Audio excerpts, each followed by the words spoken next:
a saludarlos a todos. Les doy la bienvenida para la defensa de la tesis de maestría de Agustina Merro.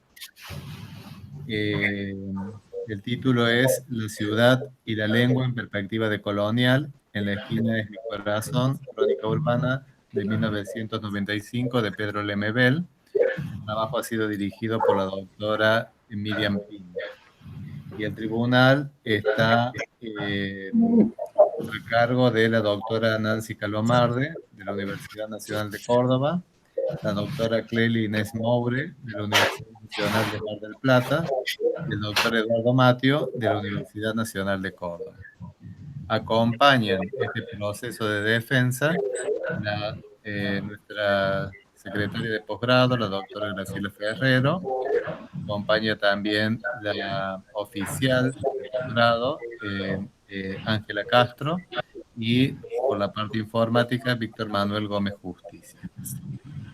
Eh, bueno, hay también una última persona incluida, que es Jerónimo Mullins, que es uno de los invitados que ha convocado la tesis. Graciela, cedo la palabra para ti. Bien, ¿me oyen? Bueno, bienvenidos. Este es un acto muy ritualizado, como van a ver, porque dependemos de una resolución que es la que ha habilitado la 423 de este año, que es la que ha habilitado todo este sistema, este protocolo de defensas de tesis de grado y de posgrado virtuales. Por supuesto, existiendo o derivados de los decretos de necesidad y urgencia presidenciales mientras dure el caso. Por esto, les pido disculpas por toda la papelería que han tenido que remitir, autorizaciones. Evidentemente, nuestras vidas discurren en este momento entre lo permitido, lo autorizado, etcétera. Es decir, la ritualidad de un acto común de defensa de una tesis se ha visto incrementada. Es lo que nos toca. Les pido consideración de esto que hemos debido hacer. Y bueno, nada más, Agustina, todos estamos encantados de hoy. Bueno, muchas gracias. Buenos días a todos y todas. Comienzo por Agustina, ¿Me dan un segundito, espera que Miriam, tengo que hacer por los favor? procedimientos. Sí. ¿Y se podría silenciar tu micrófono porque está haciendo retorno? Sí, hay un micrófono que hace retorno. ¿Cuál es? Era el de Miriam, por eso. Ya ahora está silenciada. Cuando termine vos, Miguel, yo también me silencio y comienza Agustín. Bueno, perfecto. Otra vez perdí el diseño, no lo puedo encontrar. Bueno, no los veo a nadie. Eh, a ver si toco acá. Acá los puedo ver. Bueno, según el protocolo que hay que acompañar, debo nombrar a los miembros del jurado que deben exhibir su DNI. Y la tesista también. Por lo tanto, nombro en primer lugar a la tesista Agustina Merro, que debe exhibir su DNI. Yo no lo leo, pero supongo que está bien eso, ¿no? ¿Cierto? Bien, Agustina Merro, perfecto. Vamos entonces con Nancy Calomarde, a exhibir el DNI. ¿Me escucha, Nancy? Creo, Miguel, que lo fueron a buscar el DNI, que no lo tenían a mano. Ah, Así que ahí se perfecto. están sentando. Pero ¿y quién es? ¿Dónde está Nancy? Yo no. Ah, acá está Nancy. Perfecto. Estaba mirando a Ángela. Bien. Muy bien. Nancy Calomarde, perfecto. Se vio bien. Clelia Moure. Un poco más cerca, Clelia. Ahí está, Clelia Moure. Perfecto. Y Eduardo Matio. Bien. Perfecto. Muy bien. Entonces, ahora sí, ya están las condiciones dadas. Apagamos todos nuestros micrófonos y dejamos libremente a Agustina Merro, que va a tener 40 minutos para realizar su exposición. Tomamos la sugerencia de Eduardo Mati, y en el caso de que haya algún problema para poder escuchar, escribimos en el chat. ¿Sí? Gracias. Bueno, muy buenos días a todos y a todas. Comienzo por agradecer en primer lugar a Miriam Pino por su acompañamiento todos estos años, incondicional y amoroso. Agradezco también muy especialmente a los evaluadores, las evaluadoras, por sus comentarios, sus informes y sus inquietudes, que han sido un gran incentivo para preparar esta defensa. Por eso trataré de focalizarme allí, en sus comentarios. Y bueno, a Miguel, por supuesto, por el detrás de escena de toda esta instancia, para coordinar todas las partes y que esto pudiera tener lugar en esta situación extraordinaria que nos toca atravesar. Dicho esto, paso a compartir.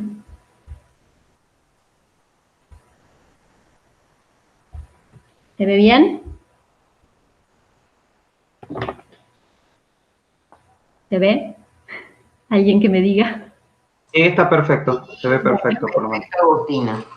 Bueno, el título de la tesis es La ciudad y la lengua en perspectiva decolonial, en la esquina es mi corazón, crónica urbana, de Pedro Lemebel. ¿Cuáles fueron los antecedentes o los retazos con los cuales fui armando la trama primera de la investigación? En primer lugar, mi tesis de grado de licenciatura en Letras Modernas, en la cual abordé ciudades en crónicas de autores latinoamericanos, y una vez que decidí focalizar en Pedro Lemebel, la primera revisión bibliográfica arrojó una predominancia de los estudios enfocados en el tema de género o la lengua o la crónica por separado. En determinado momento de la revisión bibliográfica descubrí la antropología literaria teorizada como una mutación disciplinaria que guarda estrechas afinidades con los planteos de la interculturalidad y que además surge en Chile en los años 90. Este fue un momento bisagra en la investigación porque abría una nueva puerta de entrada que no había sido abierta por otras investigaciones. Entonces, el desafío que me planteé fue pensar la escritura neobarroca, la crónica urbana y la ciudad a partir del concepto epistemología fronterizas de Miñolo, anclando la investigación en el marco colonialidad-decolonialidad, eje de la agenda interculturalidad.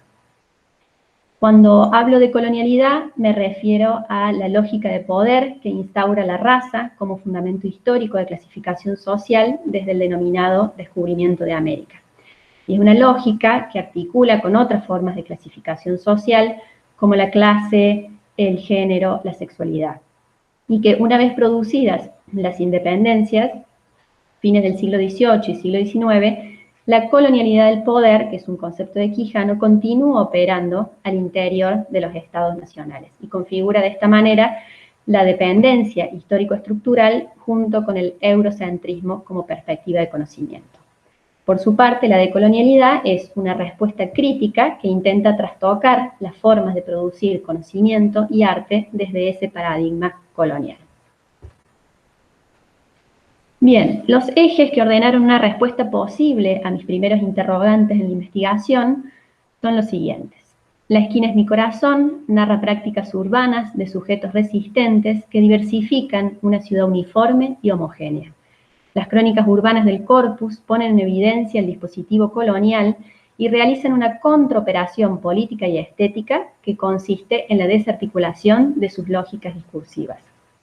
En este sentido, la lengua neobarroca visibiliza los sujetos y territorios que desafían el orden urbano impuesto por el neoliberalismo en el Santiago de Chile de los años 90 del siglo XX. Bien, ¿cuál es la hoja de ruta que les propongo para este viaje virtual de Córdoba a Santiago de Chile de la mano de Pedro Lemebel? En primer lugar, hacer alusión al contexto histórico, social y artístico, no solamente con intención de aludir a las condiciones de producción de la obra de Lemebel, sino para pensar un puente respecto de la actualidad. La consigna no son 30 pesos, son 30 años del estallido social que se inició en octubre del año pasado en Chile, da cuenta de los alcances y los efectos de las políticas implementadas desde los años 90 hasta la actualidad.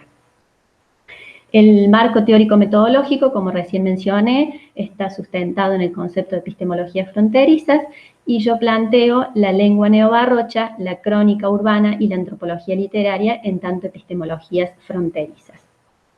Y luego el análisis propiamente de las crónicas, que lo organicé en 4 constelaciones temáticas, constelaciones como una forma de agrupamiento de las crónicas por temas transversales, que al leerse en este montaje interrelacionadas delinean una hipótesis de sentido. Esas 4 hipótesis o constelaciones temáticas son una política del cuerpo frente a la hegemonía de la vista, maneras de hacer en la ciudad, tácticas con un horizonte político, los otros, percibidos como alteridades amenazantes, y ciudades en fricción. Y por último, compartiré las conclusiones. Bien, entramos entonces en el contexto histórico y social. El periodo llamado Transición Democrática en Chile inicia con el plebiscito nacional del año 1988, que definió el fin de la dictadura de Augusto Pinochet. Este periodo se considera la continuidad de las estructuras básicas de la dictadura bajo las apariencias de una democracia. Ahí vemos en la foto de abajo a la derecha a Patricio Aylwin, que fue el primer presidente de la transición, que asumió en el año 90, junto a Augusto Pinochet, en esta risa cómplice, ¿no?, que muestra el acuerdo entre el poder político y el poder militar para administrar un proyecto de modernización que estuvo marcado por el sello neoliberal. Brevemente, algunas características de este contexto histórico y social. El consenso jugó un papel fundamental que pretendió imponer la idea de un acuerdo armónico, aplastando la noción de conflicto. La permanencia de enclaves autoritarios y prerrogativas militares que condicionaron fuertemente la democracia y la transición. Ahí está la frase del primer presidente, de Patricio Aylwin, en su discurso en el Congreso, que habló de justicia en la medida de lo posible. La primacía de la economía por sobre la política, que se plasma en esta frase de Thomas Mullian, que es una situación de páramo del ciudadano, paraíso del consumidor.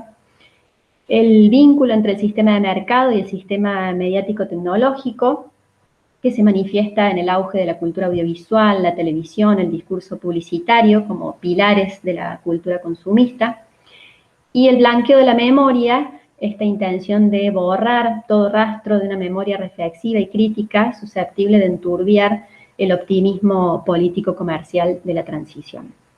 Y esta imagen es de la Exposición Universal de Sevilla del año 92, en la que Chile participó con una instalación de un iceberg extraído de la Antártida. Y me parece interesante porque creo que condensa varios de los significados de las políticas de la transición. El objetivo de esta intervención fue provocar asombro y demostrar eficiencia para insertarse en el mercado internacional y a la vez despegarse de la idea de subdesarrollo del tercer mundo, ¿no? Entonces era la idea de un Chile nuevo que renacía transparente y cristalino, mientras debajo quedaban ocultos los dolores y sufrimientos históricos. Bueno, ¿cómo se posicionó Lemebel respecto de este periodo histórico? Aquí algunas frases de sus crónicas y de entrevistas. Él la llamó demosgracia a la democracia, en alusión al carácter de simulacro y de farsa de esta democracia. La llamó también tortilla de placer neoliberal que se cocina en los rescoldos minoritarios. Y habló de Chile como un país descabezado, sin memoria, expuesto para la contemplación del rating económico. En cuanto a la escena de arte y literatura en este periodo, Lemebel se ubica entre una escena de avanzada o escena de escritura que está más ligada a las vanguardias históricas y la experimentación, y una narrativa de tradición realista crítica. y por otro lado se aleja por completo de lo que se llamó la nueva narrativa chilena, que fue una marca creada por una multinacional, por el Grupo Planeta, justamente para posicionar desde el marketing a autores y autoras de Chile en el mercado internacional. Esa nueva narrativa chilena, Pedro Lemebel la llamó el coro literario del neoliberalismo. En esta escena artística destaco el colectivo de arte Las Yeguas del Apocalipsis, formado en el año 1987 por Francisco Casas y Pedro Lemebel. La cuestión central que significaron con sus intervenciones fue la tensión, represión, libertad en el ámbito social y en el ámbito sexual también. Como dice allí la frase, el desacato en lo público, lo político, lo sexual, lo genérico. ¿Por qué lo menciono aquí? No solamente como un dato, sino que Lemebel en muchas entrevistas señala este momento de experimentación con la plástica y con las acciones de arte como un momento decisivo para dejar de escribir cuentos y empezar a escribir crónicas. A partir de ese momento ya deja los cuentos por completo y se dedica casi exclusivamente, con la única salvedad de una novela, a escribir crónicas. Entonces él dice, es posible que esa exposición corporal en un marco político fuera evaporando la receta genérica del cuento. Entonces me parece relevante para pensar luego la crónica urbana desde esa impronta, ¿no? Como un gesto político y vinculado fuertemente con lo corporal. La imagen es de una intervención que se llamó Refundación de la Universidad de Chile, es del año 88, todavía en plena dictadura. Esta intervención tenía por objetivo visibilizar las homosexualidades en resistencia, criticar a la dictadura y al sistema patriarcal, y también a la universidad como institución ancla de todos esos valores, ¿no? Y también me parece interesante el guiño de colonial, en alusión a los conquistadores que vienen a fundar las ciudades en Latinoamérica, como Pedro de Valdivia, que vino a fundar Santiago de Chile, montado en su caballo. Bueno, ellos vienen desnudos, montados sobre una yegua, erotizando un poco la figura viril del conquistador. Entramos al marco teórico, lo que yo llamo desafíos de la investigación intercultural, es este concepto de las epistemologías fronterizas. Este concepto es de Walter Mignolo y él parte, para desarrollar este concepto, de una premisa, una cuestión clave, que es la relación entre localización geográfica y subalternización del conocimiento. Entonces postula las epistemologías fronterizas como un conocimiento crítico local que opera entre los diseños globales y las historias locales. Es decir, un conocimiento crítico que restituye a los sujetos el espacio para la producción de conocimiento suprimida por los mecanismos coloniales de subalternización e invisibilización. Entonces, en este sentido, las epistemologías fronterizas suponen una inversión epistemológica, una liberación y una transformación epistemológica. En este momento me detengo para responder un comentario de la doctora Moure que me hacía sobre la crisis epistemológica de fines del siglo XIX y comienzos del siglo XX como fundamento de la epistemología fronterizas. Yo en la tesis hago referencia a una coyuntura más actual y también más cercana a mi objeto de estudio como fundamento de las epistemologías fronterizas, que son los años 90 del siglo XX, como un momento en que confluyen la emergencia de los estudios culturales, la crisis de las ciencias humanas, la crítica a la razón occidental imperial, que por supuesto había comenzado a fines del siglo XIX y comienzos del siglo XX, pero además la reflexión crítica a la globalización como un nuevo momento donde la razón occidental imperial se rearticula a sí misma por medio de un nuevo giro de la economía capitalista. Este momento crucial, que Mignolo llama el momento del giro Stuart Hall, es el momento en que las dos formas actuales de globalización, es decir, aquella ligada a los estados nacionales imperiales y aquella que trasciende las fronteras nacionales, crea las condiciones para la emergencia de lo local. Es decir, el sujeto local de los márgenes comienza a contar sus propias historias y a construir una memoria que había sido ignorada o contada desde la razón occidental imperial.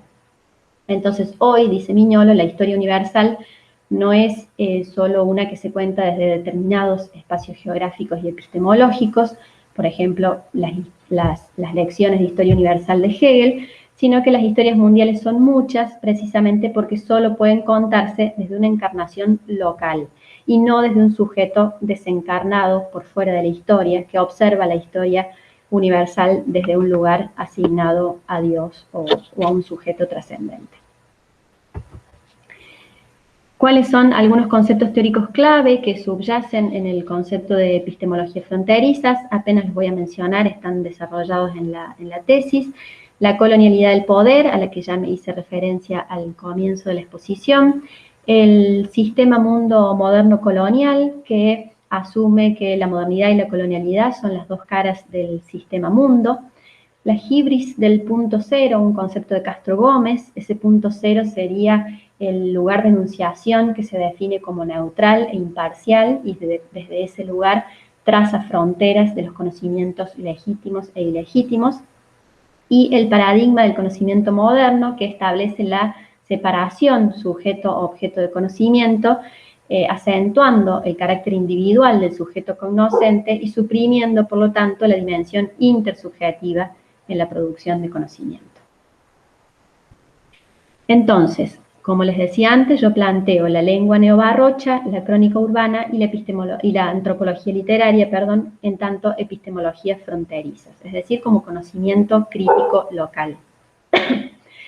En cuanto al barroco, lo pensamos no como un momento histórico definido, sino realmente como una clave de lectura o clivaje conceptual para pensar América Latina, en tanto supone un foco referencial de la subjetividad decolonial, vinculada por un lado a los efectos de una violencia fundacional, es decir, la experiencia de la conquista, y a una utopía de la emancipación por el otro. Aquí hay algunos de los autores y los libros que conforman esta genealogía del barroco en América Latina en el siglo XX. Bueno, Lezama Lima, Severo Sarduy, el argentino Néstor Perlonger, que es escritor y antropólogo también, y en el ámbito de la crítica o de la teoría, Boaventura de Sousa Santos. En todos ellos, el barroco americano representa una escritura contracolonial que profana la lengua, eludiendo la palabra medida y aséptica del racionalismo discursivo. Y en la escritura de Lemebel, el neobarroco deviene neobarrocho en alusión al río Mapocho, que es el río que atraviesa la ciudad, que atraviesa Santiago de Chile, y que condensa muchos sentidos oscuros, por cierto, en relación con la historia chilena. Bien, aquí algunas de las características de esta lengua. Me parece interesante pensarlo con aquel contexto que mencionaba al comienzo del consenso, ¿no? Esas palabras neutrales que propone el consenso para instaurar la armonía social. Entonces la lengua neobarrocha es realmente una provocación y una respuesta a esa geometría lisa del consenso hegemónico. Entonces yo planteo esta lengua realmente como un desborde de vocabularios, de cuerpos y de memorias. Aquí voy a leer este fragmento de una cita de un texto muy precioso de Pedro Lemebel que se llama A modo de sinopsis, que vale la pena leerlo completo, y aquí solamente les dejo un fragmento. Dice así: podría escribir clarito, podría escribir sin tantos recovecos, sin tanto remolino inútil. Podría escribir casi telegráfico para la globa y para la homologación simétrica de las lenguas arrodilladas al inglés. Podría escribir en el silencio del Tao, con esa fastuosidad de la lengua precisa, y guardarme los adjetivos bajo la lengua proscrita. Podría escribir sin lengua, como un conductor de CNN, sin acento y sin sal. Podría escribir con las piernas juntas, con las nalgas apretadas, con un pujo sufí y una economía oriental del idioma. Pero no vine a eso. No sé a lo que vine a este concierto, pero llegué. Y me salió la letra como un estilete. Más bien sin letra, como una prolongación de mi mano, el gruñido la llora.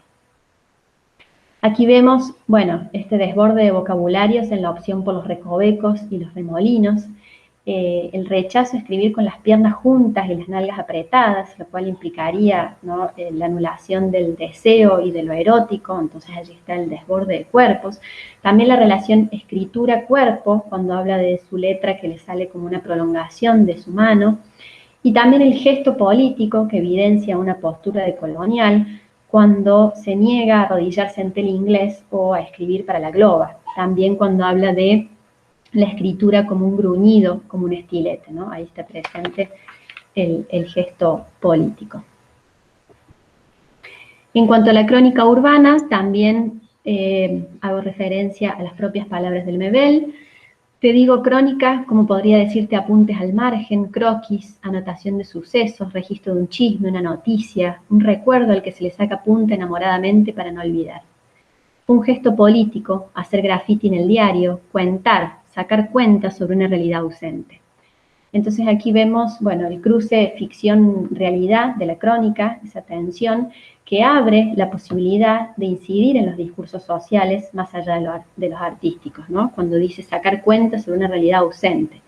Y también la particularidad de los materiales con los que se construye la crónica, ¿no? Habla de apuntes, de graffiti, de chismes, de croquis, entonces son todos discursos no letrados pertenecientes a la cultura popular.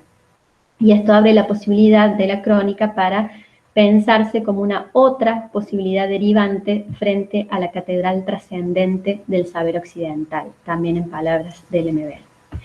Entonces hablamos de la crónica como epistemología fronteriza, en tanto articula diferentes cruces. Por un lado, el más evidente entre un legado colonial, que son las crónicas de Indias del siglo XVI, en las que la narración estaba al servicio del poder como instrumento de legitimación de la conquista, y las historias, sujetos y territorios de Santiago de Chile del siglo XX desde una perspectiva que erosiona los sentidos hegemónicos. Pero también como cruce desestabilizador entre categorías, géneros, legados, dicotomías, lo cual supone un abandono de la pretensión totalizadora y una apertura a fenómenos transitorios, múltiples e híbridos. Llegamos a la antropología literaria, que surge como consecuencia de, por un lado, la crisis de la antropología nacida en Europa, que es la ciencia que le proporcionaba su andamiaje, digamos, esa crisis que data de los años 60 del siglo XX, pero también es expresión de algo más profundo, cito en palabras de Alvarado Borgoño, nuestra particular y específica desilusión frente a lo moderno, la cual cuestiona a nuestra sociedad en el actual contexto de democratización. Entonces, aquí vemos justamente la antropología literaria como una epistemología fronteriza. Es la reflexión incorporada a la historia local, o sea, el contexto actual que señala Borgoño de democratización y nuestra particular experiencia de la modernidad, que encuentra su lugar en el conocimiento desincorporado de los diseños globales en ciencias sociales, como señala Mignolo. En las imágenes puse algunos de los trabajos que me sirvieron para trazar el devenir de la antropología literaria y vincular la obra de Lemebel con las ciencias sociales, no solamente con la antropología. Allí está la tesis doctoral de la doctora Moure, que vincula la literatura y la historia a partir de las crónicas de Pedro Lemebel. Los tres aspectos desarrollados por Solange Cárcamo Landero que me permitieron desplegar este tema de la antropología literaria en mi tesis son articulación lenguaje-cuerpo, el indisciplinamiento de las ciencias sociales y la interculturalidad. Bien, llegamos a las constelaciones temáticas.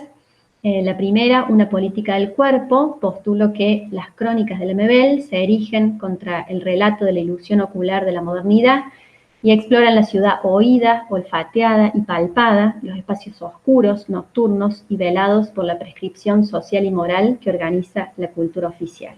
Es decir que, si los espacios urbanos durante la transición están atravesados por estrategias de segregación, privatización, vigilancia, desintensificación histórica y reintensificación mercantil, los cuerpos lemebelianos habitan la ciudad crítica y tácticamente desde el deseo. Lemebel dice en una entrevista, el deseo es necesario para que respire la ciudad, sobre todo una ciudad con las características del periodo de la transición, ¿no? Y aquí la imagen alude a la crónica Anacondas en el parque, estos cuerpos de los ofidios que se sacan la piel seca de los uniformes y se entregan al placer en el parque forestal. Algunos de los temas que despliego en esta constelación temática: una política del cuerpo frente a la hegemonía de la vista. La relación entre ocularcentrismo y modernidad, como una matriz desde la cual el mundo se expone ante nosotros, es decir, de manera objetiva, y no con o entre nosotros, lo cual implicaría el conocimiento intersubjetivo. La imagen hace referencia a la crónica Barbarella Clip, esa orgía congelada de la modernidad, donde el centro de la ciudad, con su despliegue visual de las publicidades, aparece caracterizada como una retina sexy, donde, bueno, el sudor, los olores de la publicidad nos llegan en realidad a la retina, ¿no? Así lo cuenta el nivel.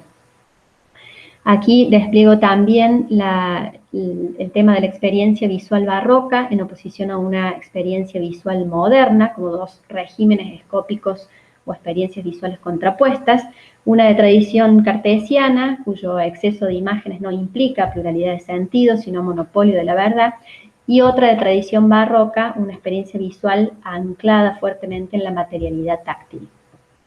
Y luego la contraposición entre un ojo sensor y un ojo político colisa.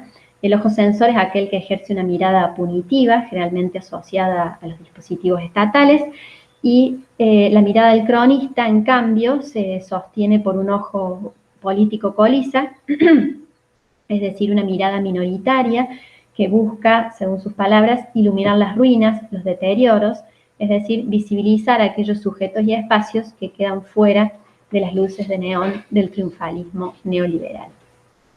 Esta mirada política y colisa no se produce desde la distancia objetiva y pretendidamente neutral, porque por su misma trayectoria vital, el cronista participa de la realidad que observa, recorre y describe. Recordemos que Lemebel nació en una zona muy pobre, a orillas del Zanjón de la Aguada, que es un canal vertedero del río Mapocho. Fue hijo de un panadero y de una ama de casa. Entonces, él dice: la crónica me permitió hablar desde adentro, no como el burgués que examina el rotaje. Entonces, el autor no habla en nombre de los otros, sino que él mismo es parte de los sujetos minoritarios que protagonizan sus crónicas.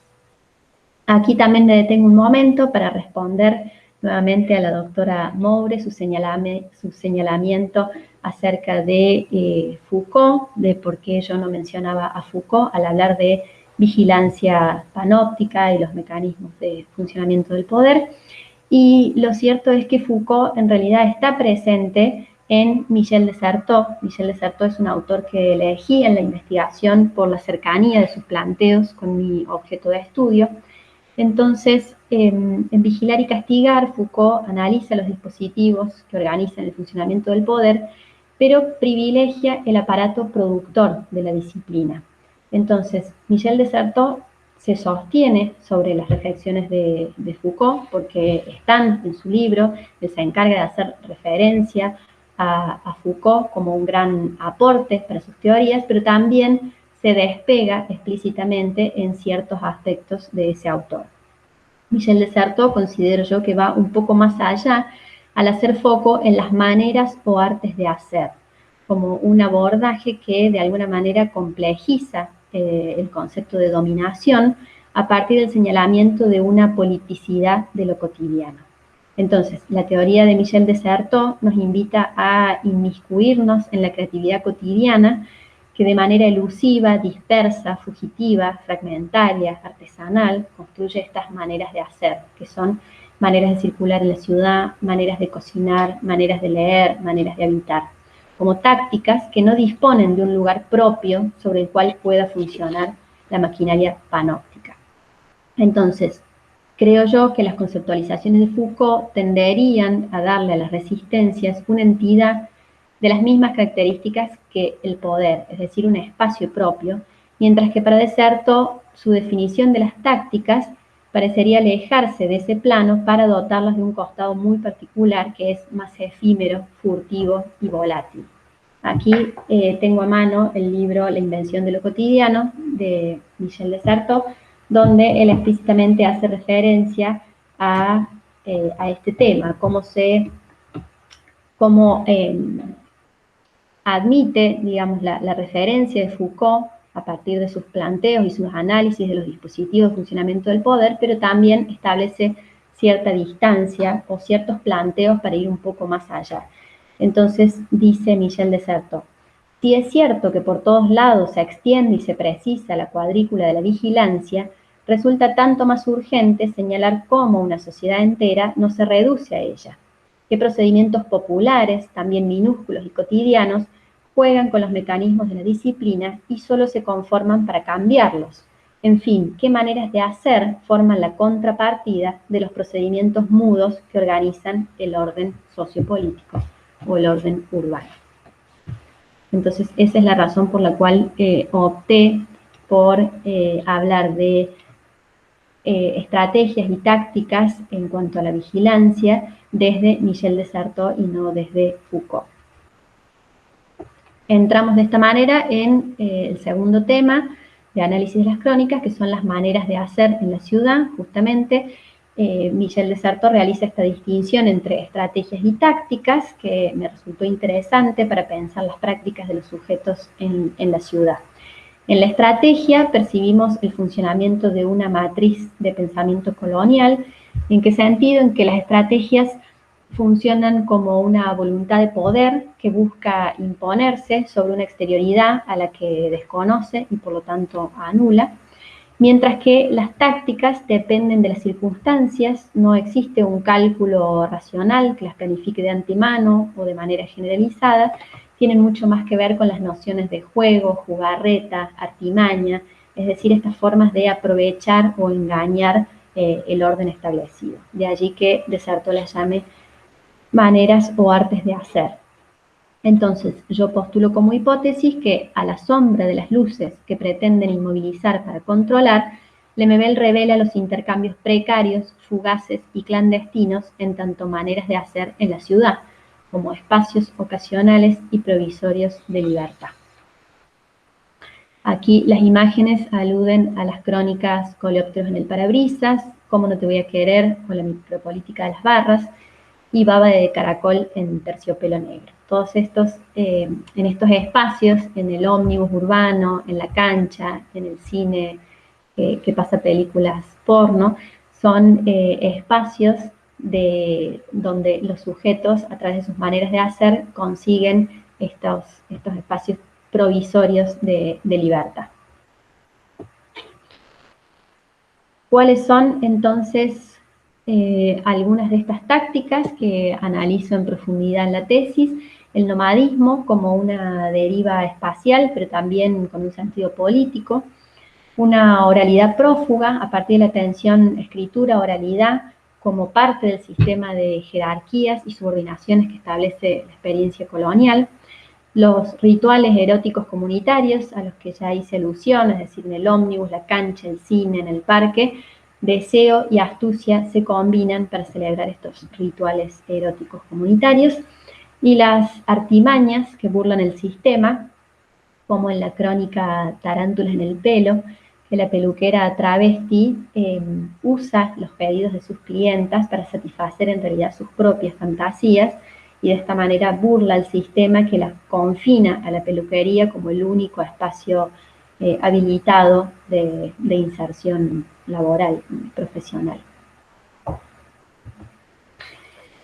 Bien, los otros, quienes practican la ciudad con sus tácticas de resistencia frente al temporal neoliberal, son los sujetos minoritarios. Relegados a la categoría de residuo, estos sujetos revierten el carácter de excedente en un exceso, y es a partir de esta dislocación que perturban una forzada armonía, señalando el carácter opresivo y violento que oculta el discurso del consenso. Es decir, son estos sujetos que rebasan la nota armoniosa de la urbe civilizada, en palabras de Lemebel en una de las crónicas, o ensordecen la pastoral democrática. Aquí la imagen hace referencia a la crónica Lucero de Mimbre en la noche campanal, que habla de una Navidad en el centro de la ciudad desbordada de consumo y otra Navidad distinta para los chicos pobres de la ciudad. Bien, estos, los llamados otros, percibidos como alteridades amenazantes por el funcionamiento del dispositivo del miedo en la ciudad neoliberal, son los que analizo en mi tesis, son los jóvenes, los niños de la calle, la mujer exhibicionista, y me detengo en la loca, este personaje creado por Lemebel, porque considero que la disidencia sexual o genérica se vuelve una metáfora potente para dar cuenta de otras alteridades, ¿no? Al desafiar las leyes de la uniformidad reguladora. Dice Lemebel en una entrevista: me interesan las homosexualidades como una construcción cultural, como una forma de permitirse la duda, la pregunta, quebrar el falogocentrismo que uno tiene instalado en la cabeza. Es como la construcción cultural de un otro. Tal vez en ese otro están incluidos otros colores, otras posibilidades insospechadas de las minorías.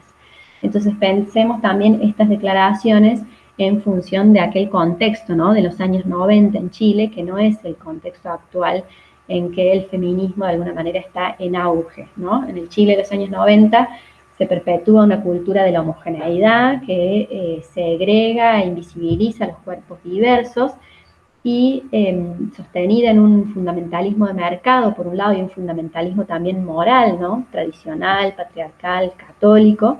La ciudad heteronormada y neoliberal encuentra en la familia su modelo de sociedad ideal. Entonces, pensar también estos pensamientos de Lemebel en ese contexto y no en el contexto actual.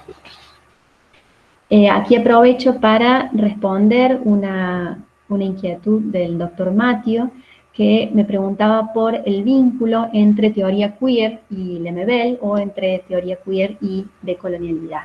Esta respuesta yo la pensé en tres aspectos. Por un lado, en lo que refiere al concepto de identidad. Lemebel propone un devenir sexual nómade, lo cual socava las bases del concepto de identidad concebido como esencia fija e inmutable. Por eso cuestiona también la identidad homosexual y los binarismos que rigen el conjunto de las prácticas sociales. Y la propuesta queer surge también como un proceso de cuestionamiento de la sexualidad dominante que se ampara en categorías binarias que son siempre mutuamente excluyentes, como hombre, mujer, heterosexual, homosexual. Aquí me permito leer una cita de Paul Preciado en su libro Un apartamento en Urano, donde señala: en este sistema de conocimiento, en referencia a la epistemología occidental, todo tiene un derecho y un revés. Somos el humano o el animal, el hombre o la mujer, lo vivo o lo muerto. Somos el colonizador o el colonizado, el organismo o la máquina. La norma nos ha dividido, cortado en dos, y forzado después a elegir una de nuestras partes. Lo que denominamos subjetividad no es sino la cicatriz que deja el corte en la multiplicidad de lo que habríamos podido ser. Sobre esa cicatriz se asienta la propiedad, se funda la familia y se lega la herencia. Sobre esa cicatriz se escribe el nombre y se afirma la identidad sexual.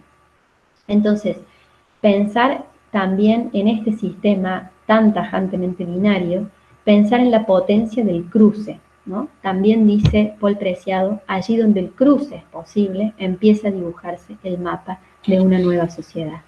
Entonces pienso el vínculo con las epistemologías fronterizas en tanto cruce, en la interculturalidad, también en la posibilidad de pensar desde la no evidencia, lo no totalitario ni absoluto, y que eso sea una potencia realmente. Y también pienso, por supuesto, en la cantidad de fronteras que Lemebel atraviesa en su vida y en su obra. En segundo lugar, y vinculado con esto, un cuestionamiento que trasciende el plano de la sexualidad. La teoría queer pretende deconstruir las bases sobre las que operan las categorías al poner de relieve cómo se construye lo que se considera normal, natural o esencial en un momento dado. Desde esta perspectiva, por supuesto, hay puntos de coincidencia entre la teoría queer y la teoría decolonial. Dice Lemebel: lo que me interesa es poner en escena una construcción social diferenciada de los órganos de poder. Esa construcción social zigzagueada, que yo llamo loca, la veo como un potenciar otro sueño del mundo, posible, diverso, múltiple. Entonces, la loca se convierte en una metáfora de otros grupos minoritarios que desde los márgenes desafían y socavan los códigos de una sociedad considerada normal. Entonces, si consideramos la heteronormatividad como una de las múltiples formas de dominación asumidas por el sistema mundo moderno, las identidades no heterosexuadas subvierten posiciones fijas e interrogan de modo radical las estructuras de poder al señalar la heterogeneidad y la multiplicidad que no encaja en las grillas preestablecidas como válidas. Entonces, lo queer y también la decolonialidad como modos de aproximarse a la realidad en un incesante cuestionamiento a todo lo que se entiende como natural e inalterable. Y en tercer lugar, lo que yo llamo el doble descentramiento, porque si la homosexualidad, el travestismo implica un descentramiento del dispositivo de la sexualidad heteronormada, la idea del Lemebel de una homosexualidad criolla o travestismo prostibular que se distancia del gay estadounidense implica un doble descentramiento, ¿no? Al poner en relación la sexualidad, el género, con condiciones sociales locales de pobreza y marginación. Y el movimiento queer también surgió en términos generales como respuesta a una doble exclusión, a la representada por la normatividad heterosexual y también a la practicada por una identidad gay que buscaba integración y legitimación social y estigmatizaba a aquellos movimientos que no adherían a esos valores. La singularidad del proceso consiste en que los estigmatizados se reapropiaron del concepto queer, que es un concepto despectivo, y le dan otro contenido no despectivo. Lemebel también dice, yo me apropio de la lengua patriarcal para maldecirla. Es decir, esta posibilidad de revertir la mirada despectiva del otro sobre mí mismo, que es aquella liberación epistemológica de la que hablaba Mignolo. Entonces, Lemebel pone al descubierto el clasismo y el anglocentrismo del concepto gay, que se supone más allá de toda delimitación de clase o localización geográfica, y su construcción de la loca se distingue entonces del gay norteamericano y refiere al homosexual latinoamericano y pobre, como aparece en las crónicas El resplandor emplumado del circo travesti, o Las locas del verano leopardo, o tantas otras crónicas del corpus. Y llegamos a las ciudades en fricción. Yo planteo que las crónicas urbanas de Lemebel dan cuenta de una ciudad trashumante o metafórica, practicada por sujetos desplazados del proyecto neoliberal que transforman con sus maneras de hacer la ciudad concepto o ciudad letrada en una experiencia vital configurada a partir del deseo. Y aquí, bueno, menciono algunas de las metáforas de la ciudad que me sirvieron de la mano de diferentes autores para pensar las maneras en que Lemebel configura Santiago de Chile. La ciudad letrada, la ciudad teatro y ciudad pantalla, la ciudad esfinge, la ciudad concepto y la ciudad metáfora, que están desarrolladas, por supuesto, extensamente en la tesis. Y en relación con las conclusiones, traté de sintetizarlas y agruparlas en un único enunciado. Las crónicas de Lemebel cuestionan los relatos totalizadores de la transición, desestabilizan la memoria histórica, visibilizan sujetos y espacios a partir de los descartes de la política neoliberal, desarticulan las fronteras entre las ciencias sociales y la literatura y presentan el deseo como fuerza social. Aquí también me detengo un momentito para responder una muy interesante pregunta del doctor Mateo sobre qué le aporta Lemebel al dispositivo académico decolonial. Yo creo que ese aporte pasa por la posibilidad de corroer de alguna manera los mecanismos de sujeción o control de las disciplinas, revelarse de alguna manera a la razón académica, que en pos de la claridad, de la exhaustividad, la exactitud, nos priva de alguna manera de la ambigüedad de las metáforas. Entonces creo que Lemebel astilla o desestabiliza el dispositivo académico colonial desde, por un lado, su trayectoria vital. Como ya comenté, es un sujeto no intelectual, no letrado, desde también la lengua neobarrocha, esta lengua blasfema, que además incorpora el cuerpo atravesado por el deseo, incorpora a la epistemología como una forma de conocimiento, La posibilidad de que este conocimiento sea intersubjetivo y no objetivo, es decir, desactivando el dispositivo que separa sujeto y objeto de conocimiento, y en síntesis por la capacidad desde la crónica de movilizar, interpelar a un público muy amplio, atravesar el ámbito literario e ir más allá, concretamente, hacia la calle, hacia la revuelta. En este sentido, la imagen muestra una de tantas imágenes que encontré del Lemebel citado en las calles desde el estallido de fines del año pasado, lo cual pone de relieve, bueno, la vigencia de las condiciones históricas que a las que Lemebel hizo referencia en sus crónicas, y también la agudeza, el coraje del autor para cuestionar en los años 90 las líneas de continuidad entre colonialidad y neoliberalismo como mecanismos de subalternización de lo otro. Entonces, bueno, creo que Lemebel estaría muy contento de saber que más allá de una tesis de maestría, está convocado y está citado en las calles. Eso es todo. Muchas gracias. Bueno, muy bien. Excelente la presentación. Muy clara, se vio todo bien. Tengo que dejar de presentar. Ahora vamos a la parte de la entrevista. La entrevista o los comentarios del jurado, ya habíamos identificado el orden en el que se iba a realizar. Va a empezar la doctora Nancy Calomarde, va a continuar la doctora Clelia Inés Moure y por último el doctor Eduardo Matio. No hay un tiempo establecido para la entrevista, pero se aconseja, digamos así, como trabajar sobre una pregunta general, digamos, y bueno, concretarla en esa, a partir de esa pregunta, digamos, como concentrar todas lo que se quiera formular. Bueno, entonces me silencio y abrimos el micrófono de la doctora Nancy Calomar.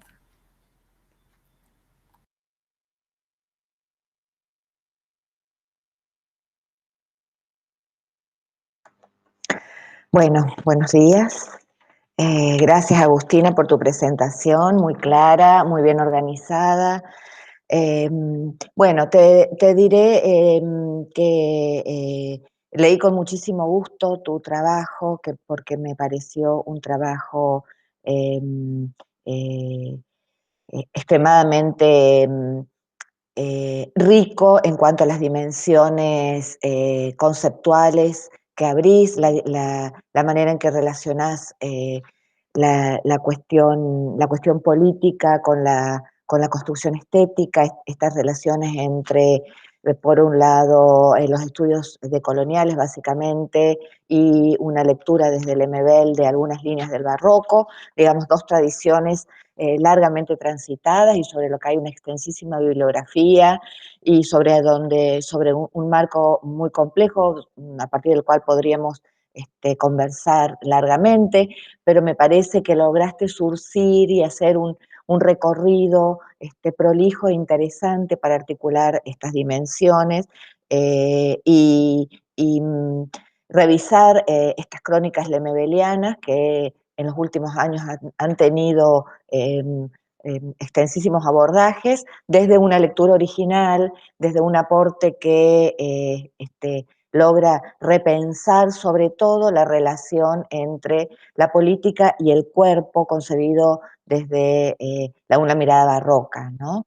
Entonces, yo diría que esta es en mi lectura uno de los aspectos relevantes de tu trabajo y bueno, creo que en mi dictamen señalé de manera general, ¿no?, lo que considero el recorrido que me parece que logra surcir tu trabajo respecto de releer aportes teórico-críticos de los últimos años con una lectura del texto lemebeliano y un anclaje en las condiciones políticos culturales de la Chile del presente, que está en el inicio de tu tesis y al final, ¿no?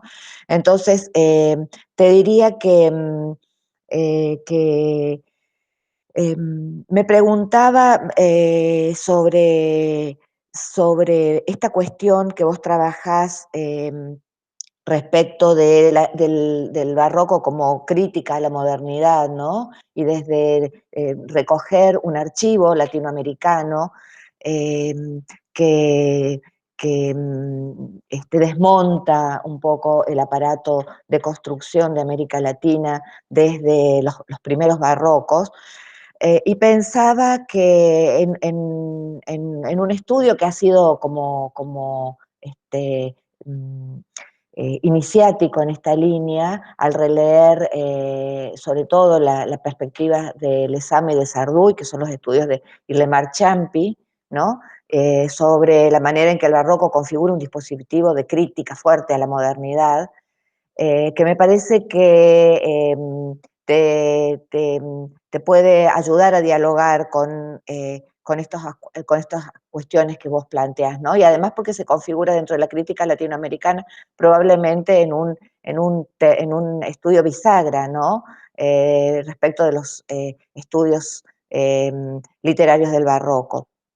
Y pensaba también que en la manera en que vos trabajás la cuestión, la cuestión de la construcción de la territorialidad en la crónica lemebeliana y su articulación con el barroco como herramienta que permite deconstruir el ocularcentrismo de la modernidad, ¿no? Como perspectiva política y también como perspectiva estética.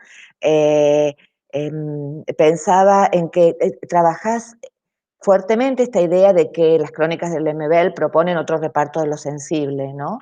Otra manera de pensar la modernidad desde este dispositivo constructor de esa lógica y el barroco lemebeliano como esta indagación en las otras dimensiones eróticas, ¿no? Que te ayuda a pensar en nuevas sensibilidades, ¿no? Y muy en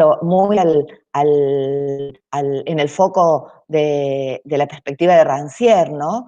Y pensar cómo tanto el barroco como la crónica te permiten abrir otra manera de captación del mundo y en este sentido otra manera de procesar la ciudad, el territorio, como vos lo planteás en términos de esta subjetivación, ¿no? del espacio y esta construcción de la ciudad desde la crónica barroca. Entonces, me parece que, bueno, la línea de los estudios de Rancière te pueden ayudar a seguir pensando, ¿no? Estas maneras de reflexionar respecto de la apelación a otros sentidos para la construcción de la experiencia espacial. Y bueno, me parece que yo te diría que en mi lectura, entonces tu trabajo apunta, digamos, realiza un aporte sustantivo en el sentido de pensar la tradición decolonial y la relación con los estudios sobre el barroco, y en este sentido creo eh, que, que tu trabajo sobre la manera en que la crónica, la antropología literaria y la lengua neobarrocha se articulan para procesar esta ciudad transhumante de Lemebel como dispositivo neobarrocho, me parece que es una línea fundamental en tu trabajo y uno de los aportes que quiero señalar. Y por último, decirte que además de esta selección cuidadosa que creo que haces sobre los marcos y la manera prolija en la que trabajás, creo que está también elaborado un lenguaje rico, ¿no? Que al tiempo que es riguroso no se contamina de manera enriquecedora del despilfarro barroco de nuestro Pedro Lemebel, y señalar que uno de los apartados también que me parecen nodales de tu tesis es el trabajo sobre la lengua neobarrocha, cómo desde la crónica se construyen estos dispositivos, y me parece que ahí tenés una zona para seguir indagando y seguir pensando estas articulaciones. Bueno, es eso lo que quería señalar. Gracias y felicitaciones para vos y tu director. Muchas gracias, Nancy, por tus comentarios.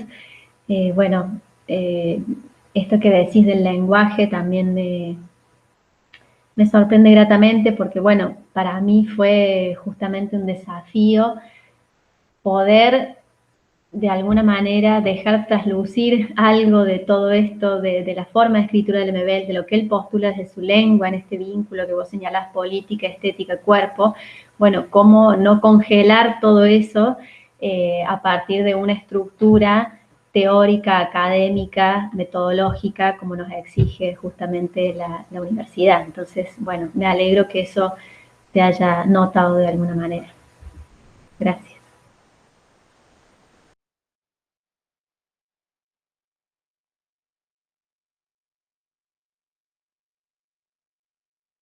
Bueno, Clelia, te damos la palabra.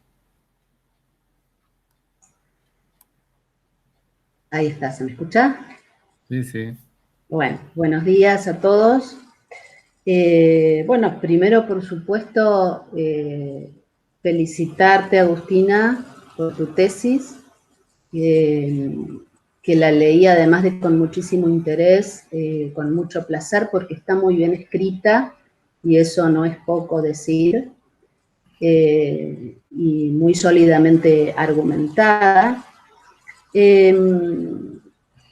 Respondo a tu respuesta, que me parece absolutamente suficiente, las respuestas que diste a mis mínimas observaciones, y lo que te digo es que justamente cuando vos hablás de la mano de Mignolo, ¿no?, de la equiparación entre modernidad y colonialidad, digamos que a mí me pareció necesario ver si vos estás analizando cómo Lemebel realmente opera deconstructivamente en el campo de la colonialidad, también había que señalar, aunque sea como nota al pie, el inicio de la crisis de la modernidad. Y por eso me pareció que podía aportarte algo, señalar, ¿no?, esta especie de anillo filosófico que es el punto de partida de la crisis de la modernidad, de la crisis de la razón moderna. Y con respecto al pedido que te hice de, aunque sea también a pie de página, nombrar a Foucault, ¿sabes en quién pensé? En los alumnos a los que ojalá llegue tu tesis. No siempre el lector de la tesis es un lector especializado. Y me parece que nosotros nunca tenemos que olvidar como investigadores que también somos docentes, e inmediatamente, a lo mejor porque soy profesora de los primeros años de la carrera, tengo siempre muy presente al lector que todavía no está especializado. Entonces me parece una referencia necesaria, pero por supuesto que en la reflexión de Michel de Certeau está absolutamente subsumida la reflexión de Foucault y también la distancia, como señalaste de manera muy precisa y muy pertinente. Con respecto a lo que señalás muy bien y de manera también muy precisa, respecto del marco metodológico, lo que es el marco metodológico de tu tesis, ¿no?, las epistemologías fronterizas, quiero señalar que me parece un enfoque absolutamente original y, por cierto, necesario, ¿no? Yo celebro que hayas enfocado en la operación deconstructiva de los textos de Lemebel también a nivel epistemológico, que me parece decisivo. Es un escritor absolutamente central en las estrategias deconstructivas, no solamente a nivel de género, que por supuesto es lo que, como dijiste al comienzo, donde más se ha enfocado la crítica, sino a nivel epistemológico. Y celebro que lo enfoques, ¿no? Que enfoques tu tesis en ese aspecto. Una cosa que me pareció muy interesante y también quiero subrayarlo es lo que decís respecto del ocularcentrismo, ¿no? Citando el libro de Ferrer y lo que significa la preponderancia de la mirada en la modulación del saber occidental y cómo Lemebel insiste en traer al primer plano los sentidos olvidados y cómo eso es una estrategia de conocimiento. Es decir, cómo Lemebel deconstruye también la ficción del conocimiento totalizador del ojo moderno para incluir el ojo colisa o la mirada, por cierto, nómada y minoritaria, y cómo los sentidos olvidados, el tacto, el olfato, también son vías de conocimiento, y vías de conocimiento que cambian absolutamente la perspectiva de la ciudad y el recorrido de la ciudad. Así como el patiperrear de Lemebel no es el paseo del flaner, ¿no? De una manera deconstructiva, para mí poderosísima. Bueno, vos lo señalás y te felicito por eso. Una cosa que a mí me interesa particularmente y que también está muy destacado en tu tesis es la opción del lenguaje neobarroco como una opción política. Por supuesto que esto lo sabemos, pero a veces no se sopesa lo suficiente, ¿no? El hecho de que la opción discursiva no es simplemente una opción de estilo, sino que es una opción política. Y desde luego, como señaló Nancy recién, lo es particularmente desde las estéticas neobarrocas, ¿no es cierto? Y acompañando este movimiento político por el cual, digamos, al que se opta a través del lenguaje, la opción por la crónica también es una opción política, ¿no?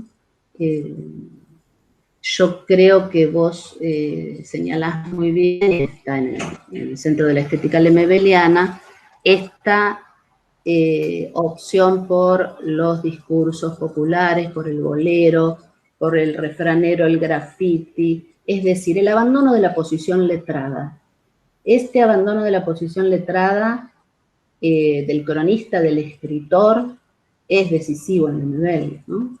Y vos creo que también lo señalás muy bien, o sea que has recorrido todas las tácticas deconstructivas de una manera además muy elegante en tu discurso. Es un discurso, por supuesto, como dije, muy consistente desde lo teórico, pero también muy agradable y que acompaña, ¿no? Al lector, acompaña al lector en la reflexión, y esto es un valor agregado de tu tesis que yo no quiero dejar de destacar, porque también es infrecuente. Así que, bueno, me alegro mucho y gracias también por tu exposición que ha sido muy clara. Bueno, muchísimas gracias, Clelia. Me suma mucho lo que decís. Respecto de la alusión a Foucault, me parece interesante con esta aclaración de pensar en un público destinatario que no sea especializado, porque creo que esa fue una de las razones por las cuales omití esa referencia, porque consideré que ya era, al hablar de panópticos, ya todo el mundo enseguida ligaba con Foucault, entonces me parecía casi redundante, pero es cierto que si pensamos en un público lector no especializado, nunca está de más. Y de hecho, bueno, el propio Lemebel dice que el título original con que se iba a publicar este libro era Ojo Gótico, Ciudad Paranoia, y dice él específicamente y explícitamente por este tema de la vigilancia panóptica de Foucault. Así que él mismo entabla esta filiación con aquel autor. Esta referencia del primer título con que se iba a publicar, yo la pongo en una nota al pie, pero sí es cierto que no hago referencia a la teoría de Foucault de manera explícita. Y bueno, lo de la deconstrucción a nivel epistemológico sí me parece una clave, por eso el enfoque fue desde la teoría decolonial, que bueno, que es el eje también de la maestría, lenguajes e interculturalidad, y eso también debo decir que se lo debo mucho a la lectura de tu tesis, que, bueno, que plantea las crónicas del Lemebel realmente como un discurso que incide en los discursos de la historia. Así que, bueno, gracias por eso también. Muy bien. Eduardo, entonces. Bueno, en primer lugar agradecer a la invitación de Miguel, de la maestría y de la Facultad de Lenguas a leer esta tesis. Ha sido, como han dicho mis compañeras de tribunal, es un verdadero placer leer la tesis de Agustina, no solo por el rigor académico con el cual encara el objeto de su investigación, sino también porque uno adivina a lo largo de todo el texto el compromiso político y el amor al objeto de estudio, ¿no? Y eso es algo que también suele ser una cosa infrecuente, sobre todo cuando nuestras disciplinas, cuando las disciplinas de las humanidades uno las deja pervertir por el puro profesionalismo, ¿no? Y eso es una cosa en la que tu tesis para nada está reñida. El rigor, el absoluto rigor, y por otra parte la pasión política por defender con Lemebel ciertos registros de lo real, ¿no? Y bueno, y además celebrar, que creo que no debe ser descontado, que la universidad pública hoy con tu trabajo tenga una nueva maestra, una nueva magíster. Eso es una cosa para celebrar y yo la verdad que me da mucho gusto cada vez que uno tiene que hacer este ritual. Bueno, estar en este ritual con vos, Agustina, para mí es un enorme placer. Como han señalado mis compañeras, el trabajo es muy bueno, es excelente por muchísimas razones, pero yo lo que quería destacar era algo que a mí me pasó mientras leía, perdón que sea autorreferencial, pero que quería destacar del trabajo, porque cuando lo empecé a leer, medio como que me enojé con el trabajo, porque digo, me parecía que me estaba sacando de un lugar de confort para mí como lector, que era colocarlo al Lemebel en la proximidad, en esa cómoda proximidad con los estudios de género, con la diversidad sexual, con la disidencia sexogenérica, es decir, con lo que uno podría reducir al Lemebel a esa mirada colisa. Y hasta yo te diría, hasta pensar, yo voy a decir que hasta leer, tengo que confesar que hasta leer tu tesis yo pensé que de alguna manera el Lemebel era algo así como un hermanito menor de Perlonger, ¿no? Y lo que hace tu tesis es justamente, y esa me parece que es la operación que como crítica de la cultura y como crítica literaria has hecho, es poder no reducirlo al autor a ese cerco en el que solemos ponerlo a quienes tenemos un interés marica en la obra de Lemebel, sino que vos nos invitas a leerlo con una mirada mucho más amplia y en la cercanía de un verdadero teórico social, crítico de la cultura. O sea, le das un peso a la obra, a la crónica de Lemebel, que para mí, como lector, para mí es inusual. Y además, que digo, es valioso cuando con una tesis, además, te deja con ganas de leer cosas que no leíste y que la tesis referencia muy bien. Pienso en la obra, en lo que haces con la obra de Certeau, y pienso también en el recorrido que nos invitas a volver a hacer sobre las cuestiones del barroco. Todo digamos, conocía algunas referencias, pero vos invitas a hacer otras vinculaciones con el barroco, que a mí me parece que, bueno, que me invitan a seguir leyendo a mí en particular muchísimo más. Pero digo, lo que quisiera señalar, por si no quedó claro, es que me parece que vos ponés al Lemebel en un contexto mucho más amplio, le das un peso a la obra de Lemebel que no puede ser desoída, y que me parece que le da a Lemebel el valor que como autor latinoamericano no sé si siempre ha recibido. No sé, por muchas razones, pero me parece que siempre se lo coloca en una situación de desventaja respecto de otros autores cuando con tu trabajo se pone en evidencia un peso propio que me parece que eso que a mí me incomodaba, tu entrada de colonial, permite, digamos,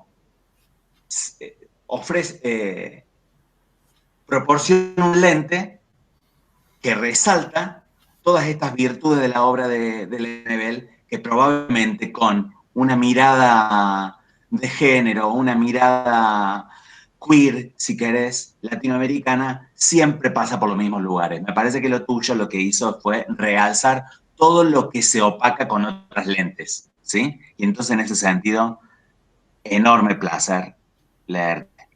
Solamente 2 comentarios más porque me has respondido ampliamente a las 2 observaciones que yo hacía. Volvería sobre una. Yo te preguntaba si, cuando te decía qué hacía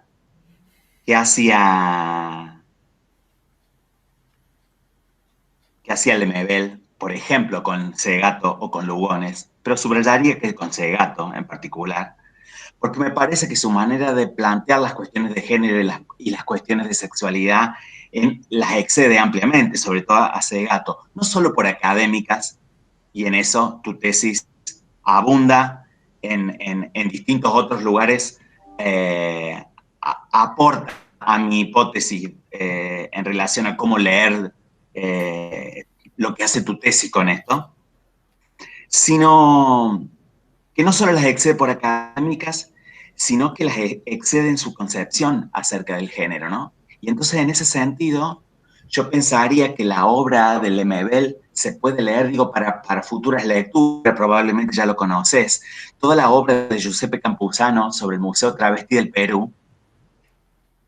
A mí me parece que dialoga, seguramente que hay mucho trabajo hecho al respecto, pero digo, volver a mirar a Campuzano con Lemebel para poder prestar atención a cómo hacen estallar la mirada de colonial, cómo sexualizan la mirada de colonial, cómo hacen que la mirada de colonial tenga todo eso que vos señalás y que planteaba Clelia en relación a una política de los sentidos absolutamente enloquecida, absolutamente coliza, absolutamente amariconada, ¿no? Y eso a mí me parece que es sumamente potente. Entonces, subrayaría eso, prestar atención a todo, no solo a lo que no solo lo que hace con el feminismo decolonial académico, sino cómo lo sexualiza mucho más todavía. Y por último, solo señalar que pensaba las cuestiones, otra cosa que me parece que es interesante en tu trabajo, ahora alguien que está haciendo un trabajo parecido como vos, es Beto Canseco, en relación a cruzar una mirada prosexo con lo de colonial.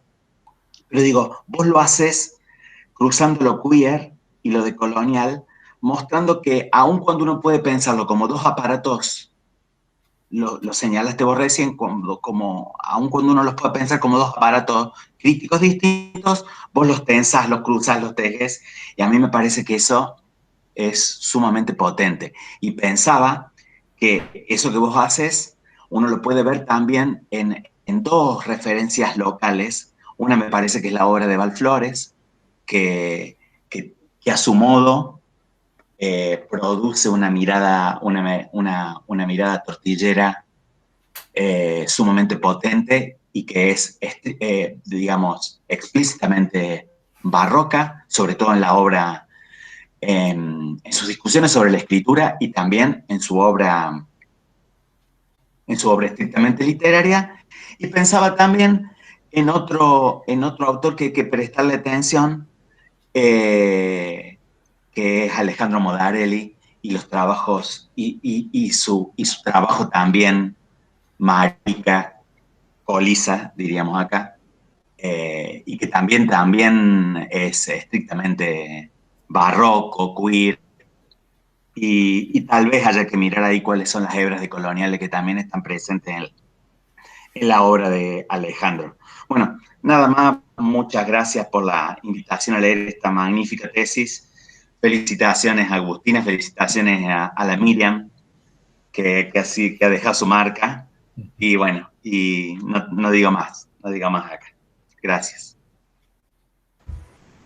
Bueno, Eduardo, muchísimas gracias, sobre todo por estas referencias que apunté, porque la verdad es que no los conozco, o sea, Val Flores de nombre, pero no conozco su obra, y los otros autores que mencionaste, Campuzano, Mogarelli, tampoco los conozco, así que muchas gracias por esa invitación, me parece que es lo mejor que nos puede pasar, si algo nos invita a seguir leyendo, seguir conociendo, y sobre todo que, bueno, esto que dijiste al comienzo del amor al objeto de estudio, que bueno, si hay amor, cuánto mejor para conocer, ¿no? Y bueno, y también rescato esto que decís de la decolonialidad como una lente, ¿no? Como una forma de mirar y entender esta matriz de poder que nos atraviesa desde la experiencia colonial y que, bueno, que me parece interesante porque nos plantea preguntas de cómo reformular los vínculos entre nosotros, o sea, cómo poder vivir juntos. Y en ese sentido es que pienso que los discursos de Lemebel inciden más allá de la literatura y justamente llegan a las calles.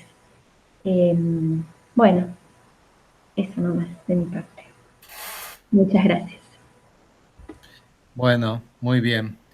Llegó el momento de realizar el acta, así que les voy a pedir a todos, entramos en una sesión íntima, digamos, solamente va a estar presente el jurado, a todos que se retiren de la sala.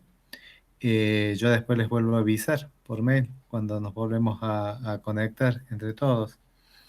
Y Bueno, entonces me despido. Nos vemos en un ratito. perfecto. Y yo tampoco me voy a quedar en la sesión, pero Eduardo, cualquier cosa que me necesites, me pegas el grito, yo voy a estar como, o sea, no voy a salir, voy a estar, o me mandas un WhatsApp, ¿ah? Y yo me